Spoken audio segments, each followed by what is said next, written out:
শিশু আছিয়া ধর্ষণ ও হত্যা মামলায় আসামি হিটু শেখকে বিপরীত সর্বোচ্চ শাস্তি মৃত্যুদণ্ডে দণ্ডিত করার আদেশ দিয়েছে। মধ্যে জেল আপিল দাখিল হয়েছে এবং জেল আপিল শুনানির জন্য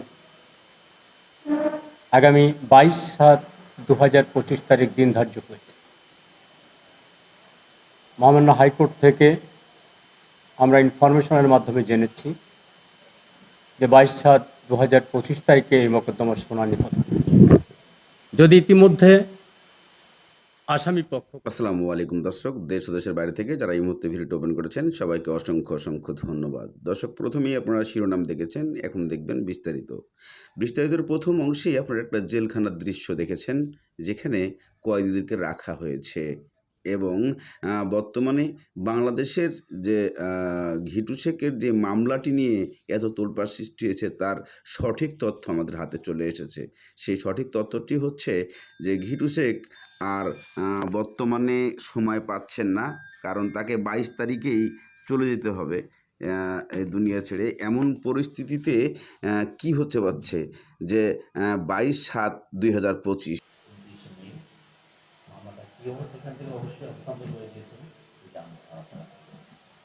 আপনাকে ধন্যবাদ। আসসালামু আলাইকুম ওয়া রাহমাতুল্লাহ। আপনারা সকলে অবগত আছেন যে মাগুরার চাঞ্চল্যকর শিশু আছিয়া ধর্ষণ ও হত্যা মামলায় আসামি হিটু শেখকে বিজ্ঞ আদালত গত ইংরেজি 17/5/2025 তারিখ রোজ শনিবার 2000 সালের নারী ও শিশু নির্যাতন দমন আইন সংশোধিত 2003-এর 9 ধারায় দোষী সাব্যস্ত করে সর্বোচ্চ শাস্তি মৃত্যুদণ্ডে দণ্ডিত করার আদেশ দিয়েছে। ইতিমধ্যে মোকদ্দমাটি উচ্চ আদালতে প্রেরণ করা হয়েছে। মহামান্য হাইকোর্ট ইতিমধ্যে জেল আপিল দাখিল হয়েছে এবং জেল আপিল শুনানির জন্য আগামী 22/7/2025 তারিখ দিন ধার্য হয়েছে। মহামান্য হাইকোর্ট থেকে আমরা ইনফরমেশনের মাধ্যমে জেনেছি যে 22/7/2025 তারিখে এই মোকদ্দমার শুনানি হবে। যদি ইতিমধ্যে আসামি পক্ষ কোনো অ্যাপিল দাখিল করে বা রাষ্ট্র যদি কোনো অ্যাপিল দাখিল করে, উভয় অ্যাপিলই একই তারিখে একই সঙ্গে শুনানির জন্য দিন ধার্য হয়েছে। সর্বশেষ আপনাদেরকে আমরা এটাই জানাতে পারি যে মোকদ্দমাটি এখন হাইকোর্টের শুনানির অপেক্ষায় আছে। জেল আপিল, এটা হচ্ছে জেল আপিল।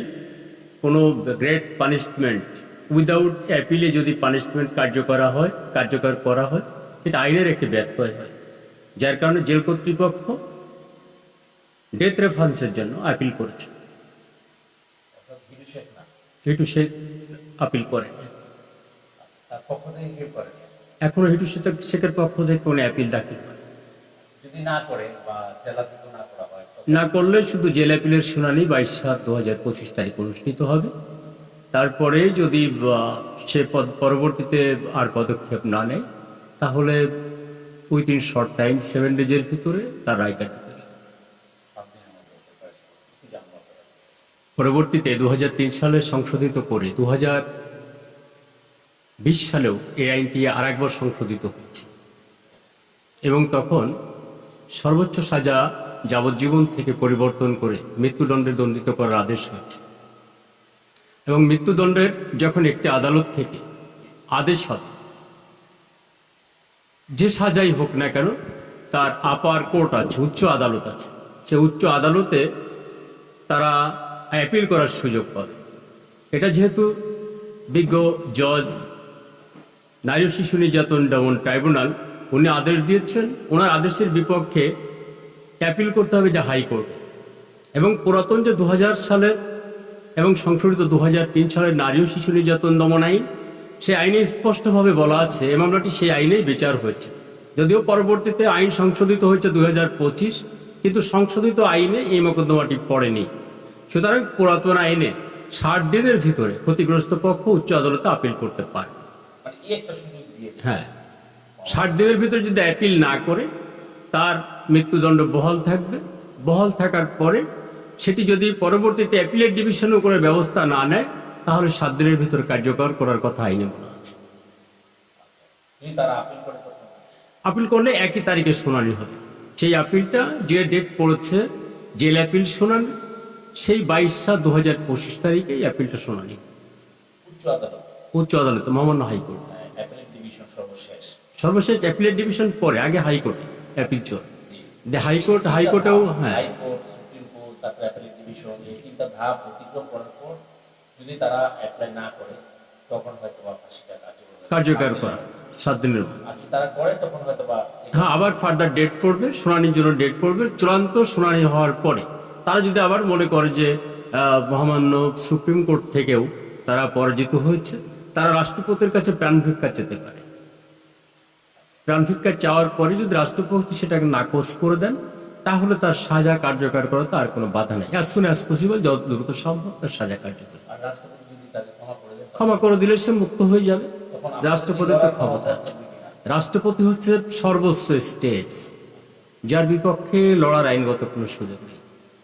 তখন আপনারা আসলে না, কিছুই করার থাকবে না। রাষ্ট্রপতি যদি কাউকে ক্ষমা করে দেন, এই দেশের মহামান্য রাষ্ট্রপতি সে সুযোগ তার আছে, তিনি দিতে পারেন। কিন্তু এই যে আইনে তাকে সেই ক্ষমতা দেওয়া আছে। এত লড়াই করলেন এই জেলাতে, একটা রায় চূড়ান্ত হলো, একটা রাষ্ট্রপতি, এটা একটু চাঞ্চল্যকর, আইনেরই একটা ধারা। এটা চাঞ্চল্যকর একটি মামলা। কারণ রাষ্ট্রপতি তিনি তো আইনের রক্ষক, জি। এবং দেশের বহুল অংশে তার উপর সমস্ত কিছু নির্ভর করে। আইনের বাইরে হয়তো তিনি যাবেন না। এটা চাঞ্চল্যকর মামলা। এ মামলায় হয়তো বা রাষ্ট্রপতির কাছে আবেদন করলেও বিবেচনার কোনো সুযোগ হতে পারে না। হয়তো কি বলবেন দেশবাসীর উদ্দেশ্যে? আমরা তো দেশবাসীকে বলবো, আমরা হিটু শেখকে একটি দৃষ্টান্তমূলক শাস্তির ব্যবস্থা করে আমরা জনগণকে একটি মেসেজ দিয়েছি মাগুরাবাসীর পক্ষ থেকে, যে অপরাধকারী যেই হোক, আইনে তার দৃষ্টান্তমূলক সাজা হয়। হয়তো হিটু শেখের এই সাজা সারা দেশব্যাপী জানার পরে এই ধরনের হিনিয়াস অফেন্সের প্রবণতা আমাদের দেশ থেকে বহুল অংশে কমে যাবে। স্যার, আচ্ছা, তিনজন তো দেখলাম জামিনে চলে এসেছে অলরেডি, ওই দিন খালাস পেয়েছে। কি অবস্থা? আপনি তো বলছেন বা আপনাদের তরফ থেকে বলা হয়েছে যে এইভাবে একটা পদক্ষেপ নেওয়া হবে। আমাদের রায়ের কপি হাতে এসেছে।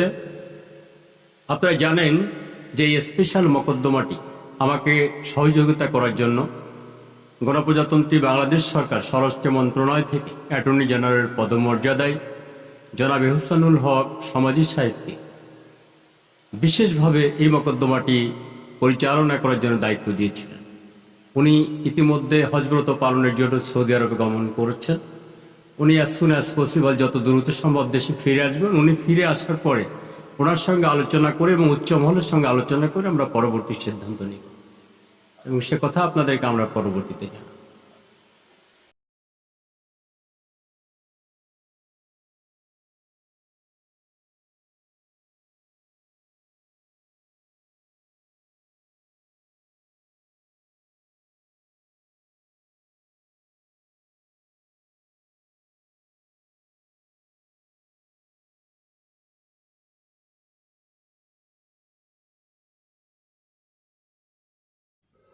তবে 22/7/2025 ঘিটুর সেই ফাঁসিটি কার্যকর হবে কোন জেলখানায়, সেটি আমরা তথ্য পরবর্তী ভিডিওতে আপনাদেরকে তুলে ধরব। তবে 22/7-এই হিটুর জীবনের শেষ, ওনাকে বিদায় নিতে হবে, এমন সিদ্ধান্ত আইনের এই পিপি জানিয়ে দিলে।